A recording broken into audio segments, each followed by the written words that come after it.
আমরা কুরবানি দেই, পশুর সাথে একটু আচরণটা কেমন হবে এই আচরণগুলো আমাদেরকে জানতে হবে। রাসূল সাল্লাল্লাহু আলাইহি সাল্লাম কুরবানির ব্যাপারে বলেছেন ঈদগাহে যাওয়ার আগে কুরবানি দেওয়া যাবে না।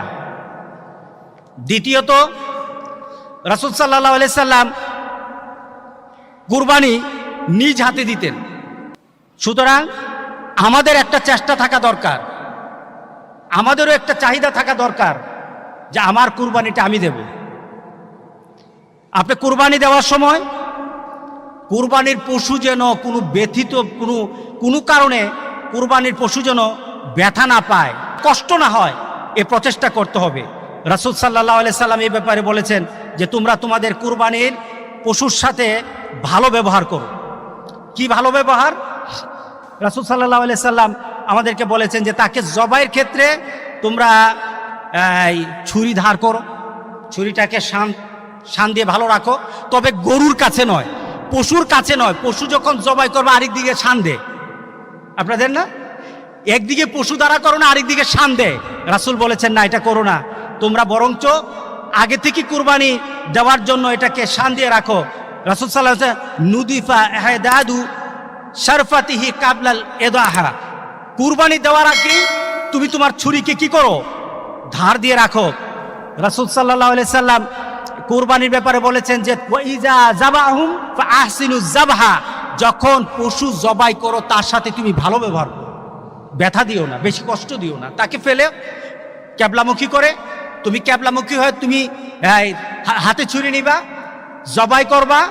জবাইয়ের ক্ষেত্রে তোমরা কিছু নিয়ম নীতি মেনে মেনে সেটাকে অগ্রসর হবা, নিয়ম নীতি মেনে মেনে অগ্রসর হবা।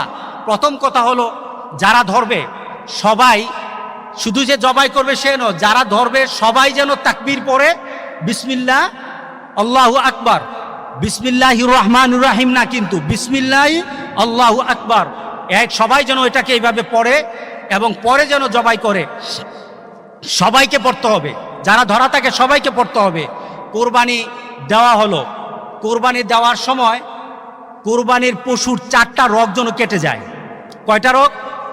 4টা রগকে যেন কাটা হয়। সেটা হলো শ্বাসনালী, খাদ্যনালী এবং এটার দুপাশে 2টো রগ আছে, এই 2টা রগ কাটতে হবে।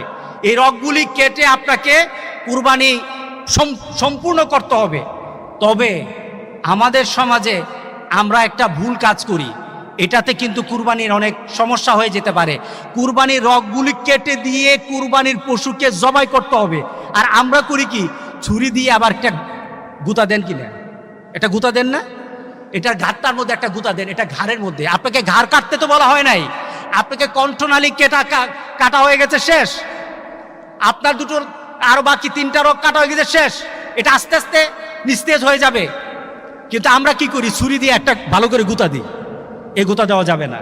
কারণটা কি, আপনি যখন গুতা দিলেন এই ছুরির আঘাতটা তার নার্ভে পড়তে পারে, নার্ভে পড়ার কারণে সে স্ট্রোক করতে পারে, তখন জবাইয়ের কারণে মরবে না, স্ট্রোকের কারণে মরবে। এটা সায়েন্টিফিক। আপনি জবাই করে দিয়েছেন, রাসূল সাল্লাল্লাহু আলাইহি ওয়াসাল্লাম যতটুকু করেছে ততটুকু ছেড়ে দিয়ে আপনি ছুরি দিয়ে গুতা দেন কেন? ছুরি দিয়ে গুতা দেওয়া যাবে না। কথা ঠিক আছে? আমরা দেই কিনা? দেওয়া যাবে না, জেনে নেন। আরেকটা কথা হলো, জবাই করে দিলেন, এমন কিছু ব্যক্তিকে আনলেন জবাই করার জন্য, কসাই হিসেবে আনলেন, অথবা বন্টন করে এটাকে কুটে দেওয়ার জন্য কিছু লোককে নিয়ে আসলেন। তারা কি করলো? সময় তাড়াতাড়ি আরেকটা করতে হবে, এটা তাড়াতাড়ি ছুলাতে হবে। কি করে? জবাইটা করেই তার পাগুলি কেটে দে। এই জুলুমটা করা যাবে না, এটা জুলুম। কারণ তার জানটা কিন্তু এখন আছে, আপনি তার উপর আঘাতের পর আঘাত দিচ্ছেন। যতক্ষণ পর্যন্ত নিথর না হবে ততক্ষণ পর্যন্ত কি করা যাবে না? কি করা যাবে না? চামড়া ছোলানো যাবে না। আপনি পায়ের যে খুরের এখানে কেটে দেন, তার উপর কষ্ট হয় কিনা? রাসূল বলছেন ইহসান করো, আর আপনি দেন এটার মধ্যে জবাই করে, আরো জবাইয়ের পর জবাই করেন। হচ্ছে কিনা বলেন তো দেখি? হচ্ছে না? করা যাবে না, করা যাবে না। এরপরে দোয়া করবেন। কার নাম দিয়ে করেছেন, কাদের জন্য, কাদের পক্ষ থেকে করেছেন, এটা বলতে হবে, এটা বলবেন। এটা সুন্নাহ, রাসূল সাল্লাল্লাহু আলাইহি সাল্লাম করেছেন। রাসূল সাল্লাল্লাহু আলাইহি সাল্লাম কোরবানি করতে গিয়ে বলেছেন এটা আমার তরফ থেকে, আমার পরিবারের পক্ষ থেকে, আমার উম্মতের পক্ষ থেকে।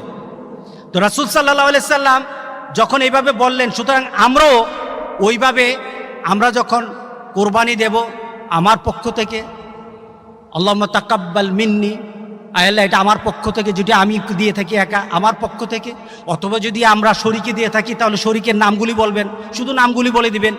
এরপর যদি আপনি মনে করেন না আপনার পরিবারের জন্য, তাহলে আপনি এতটুকু আল্লাহুম্মা তাকাব্বাল মিন্নি ওয়া মিন আহলি বাইতি, আমার পরিবারের জন্য। আরবিতে না পারেন বাংলাতে বলেন, কবুল করবে কে? ইনশাআল্লাহ। এইভাবে জবাইটাকে পূর্ণতা আনতে হবে। অনেক সময় দোয়ার পরে আমরা বিন্নাস সালাতি ওয়া নুসুকি পড়া যায়, এটার ব্যাপারে এমন কোনো কঠিনত্ব নাই বা পড়তে হবে এমন কোনো মজবুতিও নাই। কিন্তু আমরা যদি পড়ি, দোয়া করে যদি আল্লাহর কাছে বলি, মাবুদ ইব্রাহিম আলাইহিস সালামের কুরবানির মতো আমাদের কুরবানি কবুল করে নাও, নিজের চাহিদা পেশ করলেন, ইনশাআল্লাহ আল্লাহ সুবহানাহু ওয়া তাআলা আমাদেরকে মর্যাদা দান করবেন। আল্লাহ আমাদের সবাইকে কবুল করুক, আমিন বলি। এরপরে আপনার কুরবানির দেওয়ার পরে আপনার বন্টন, প্রথম কথা হলো শরীক যারা আছে শরীকের বন্টন যেন স্বাভাবিক থাকে। কথাগুলি শুনতেছেন কিনা? শরীকের বন্টন যেন স্বাভাবিক থাকে, সবার পরিমাণ যেন ঠিক থাকে। দ্বিতীয়ত, আপনার এই পশুকে গুস্ত বানানোর জন্য যারা কাজ করেছে তাদেরকে গুস্ত থেকে এটার জন্য উজরত দেওয়া যাবে না। যেমন কেউ একজন আসলো, গুস্তটাকে বানিয়ে দিল, গরুটাকে বানিয়ে দিল, তাকে যখন কিছু দিলেন, সবাইকে যেমন দেন তার থেকে একটু বেশি দিয়ে দিলেন, তাকে হয় না? না, তার জন্য আপনাকে আলাদাভাবে তার পরিমাণটা, তাকে যদি আপনি দিতে চান তাহলে আলাদাভাবে টাকা দিবেন। এটা থেকে উজরত দেওয়া যাবে না, এটা থেকে অন্যের জন্য যা তাকে ওই পরিমাণই দিবেন। এরপরে যদি আপনি মনে করেন সে আমার আত্মীয়, আপনি অন্যভাবে দেন, কিন্তু এটা কুটানোর কারণে তার গুস্তের পরিমাণ বাড়বে না, খেয়াল রাখতে হবে। এটা থেকে উজরত দেওয়া যাবে না, উজরত আপনাকে দিতে হবে আলাদাভাবে টাকা। আমরা দেই কি না? দেই না? সে কুরবানি আমাকে গত বছর চিরাং থেকে একজন ব্যবসায়িক ফোন দিয়ে বলল, হুজুর আপনি যে বললেন দেওয়া যাবে না, আমার আলোচনা শোনার পর বলল, হুজুর আপনি যে বললেন, তো এখন কি করি, আমার ড্রাইভার সবাই থাকে, তাদেরকে একটু বেশি না দিলে হয় না? আমি কি, না বেশি দেওয়া যাবে না, তাদেরকে বলেন তোমাদেরকে আমি গুস্তের পরিমাণ ঠিক রাখবো, কিন্তু অতিরিক্ত টাকা দিয়ে দেব, তাদেরকে বলে রাজি করতে হবে। আর পরিমাণ সবার জন্য এক থাকতে হবে, দানের ক্ষেত্রে সবার জন্য এক রাখতে হবে। এই হলো একটা কথা। এরপরে আপনি কোরবানির গোশতকে আপনি বন্টন করতে পারেন। বন্টন করবেন কিভাবে? নিজের জন্য রাখেন, আত্মীয় স্বজনকে দেন, গরিব যারা আছে যারা কুরবানি দিতে পারে না তাদের মধ্যে বিলিয়ে দেন। তাদের মধ্যে কিভাবে বিলাবেন? বর্তমানে আমি তো মনে করি কোরবানির সিজনে, এই কোরবানির সিজনে কেউ ফ্রিজ মোমেনরা কিনবে না। কোরবানির সিজনে মোমেনরা ফ্রিজ কিনবে না, বরঞ্চ আমি মনে করি কুরবানির এই সিজনে মোমেনরা চিন্তা করবে আমার ঘরে পরিমাণ মতো আগের মতো স্বাভাবিকভাবে যতটুকু গুস্ত থাকে তার বাইরে আমি গুস্ত রাখবো না। কারণ বর্তমানে আমার দেওয়ার ক্ষমতা আছে, অনেকের দেওয়ার ক্ষমতা হয় নাই, ঠিক না? বিলিয়ে দেওয়া দরকার, বিলিয়ে দেওয়া দরকার। আপনার কুরবানিকে আল্লাহর দরবারে গ্রহণীয়তার জন্য এটা অত্যন্ত একটা বিরাট সুযোগ। এই সুযোগকে কাজে লাগাই, এই সুযোগকে কাজে লাগিয়ে চলুন। আমরা আমাদের পাড়া প্রতিবেশী, গ্রামবাসী, এলাকার কাদের বাড়িতে কুরবানির গুস্ত যায় নাই, কুরবানির গুস্ত হয় নাই, সে তার কষ্টটা আপনি বুঝবেন না, যারা দেই আমরা বুঝবো না তার কতটুকু ব্যথা, তার মনের মধ্যে কতটুকু কষ্ট আমি দিতে পারি নাই। আমরা তাদের সাথী হব ইনশাআল্লাহ। আমরা যারা কুরবানি দিই আমরা তাদের সাথী হব ইনশাআল্লাহ। বলি ইনশাআল্লাহ, বলি ইনশাআল্লাহ আমরা তাদের সাথী হব। আল্লাহ যেন আমাদের সবাইকে তৌফিক